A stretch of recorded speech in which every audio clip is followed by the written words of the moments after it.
welcome back to Melbourne, Steph. How excited are you to start a new season in Australia? Really glad to be back to Melbourne. I can't wait to start for 2025 here in Australia, which I've talked about is my home slam. It's a great opportunity to be playing in the courts, to be receiving the crowd support that I have been receiving over the last few years. And I just hope my tennis blends in well with the rest of the crowd, and I'm going to be able to really perform at my highest level and bring that tennis that I've shown in the last few years. What was your sort of off-season like, and how did you approach it? What did you want to accomplish? And was it as much sort of like a clearing of your mind as it was working through your tennis? Yes, it was very balanced out during preseason. Obviously, you know, as players, we want to try and get the preseason with some new equipment changes and try new things that might offer some benefit into our games. So I did that part as well, as most of the players do. The only thing, like, it was not perhaps enough time for me to really stick to something, because I was just trying, like, briefly and trying to keep it. I didn't have a very long preseason compared to some other players. I think it was something like 3.5 weeks, which is still all right. I wouldn't consider it short, but I worked very hard in Dubai, getting ready for Australia, and overall very happy with the way I committed to the work, and my mentality during the preseason seemed pretty good. I was in a good place. I was patient with the work. Obviously, there was my fair share of suffering too, which, you know, requires some physical work, which also means that I have to overcome some difficult moments during preseason, such as fatigue and tiredness, and I did overcome it. So, you know, I was expecting the tough job to be done, and it ended up happening the way I did expect it to happen. Hi, Steph. Ayush from Sportskeeda.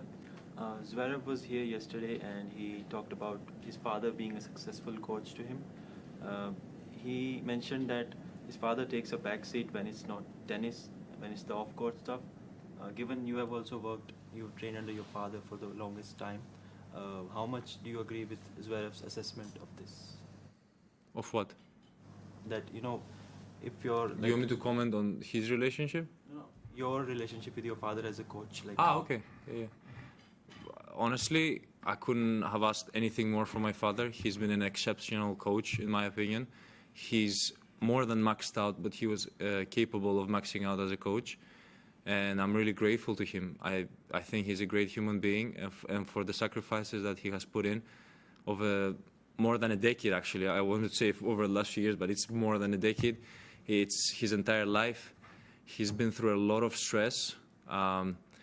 Coming from a very small country, Greece, with no background, no tradition in tennis, I am really proud of him in terms of how he carried himself and how he responded to those situations which were crucial for my tennis development.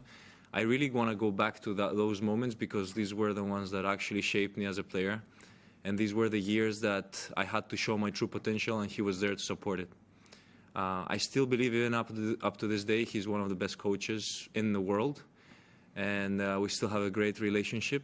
It's just that he had to step back and allow me to, you know, discover my own path as an adult that I've been growing to be in the last few years. And yeah, that's about it. He's still my father. He's still someone that comes to the court occasionally from time to time to give me some tips. He was with me in the Middle East recently. He attended a few practice sessions, so I still consider him an important figure in my professional life, but also in my private life. We have an incredible relationship, and I owe a lot to him. I really hope he can accomplish the same things that he has done with me, with the rest of my family members that want to pursue professional tennis, but also with some other kids that he has been working with recently, and he's had a pretty good success with those kids that also shows how good and capable he is as a tennis professional. Scott Gallen, News Corp, Stefanos. I wanted your thoughts on the on-court coaching boxes at Rod Laver. Have you seen them and your thoughts on them? I actually laughed when I saw them yesterday. I was playing with Jannik. I don't know. It's kind of weird.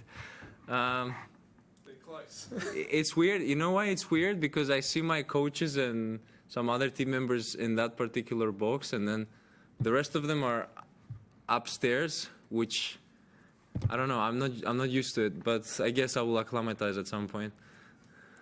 One more here. From Tennis Magazine France.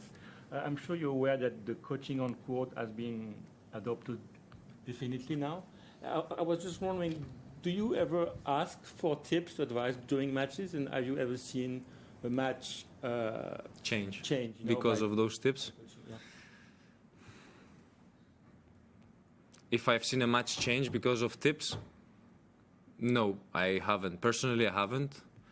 It's still a very recent thing in tennis, and you still haven't had the opportunity to see a lot of intense battles and matches where players reach out to their coach and the microphone picks up what they have to say, and then we actually see it implemented and applied into the tactical part of the game during a match. It's still kind of soon to see those kind of things because it's a very recent addition to tennis. If I have to assume, for sure matches have changed, outcomes have been changed because of that, but back then it was secretly done. I've personally had my own fair share of issues with it, receiving a lot of penalties and and coaching violations for not doing it discreetly. But I will definitely tell you there were plenty of players on the tour doing it with their coaches, and I've seen it as well in all kinds of videos, how they were coaching those players and still not receiving any penalties or coaching violations back in the day. It's just that in my situation, perhaps my coach wasn't as discreet as others, and that's why I ended up getting penalized much more often than them. But otherwise, I wish to see it, to get a direct answer to your question. I wish to see those things be applied into tennis and see matches kind of change because of the outcome of what the coach has to say. Definitely something that would be cool for tennis, because then I feel like the crowds and people that are real passionates of tennis and the enthusiasts of the sport will get up close, and I think it will offer something new and innovative towards tennis. Last one. So I'm Roy from The Age here in Melbourne.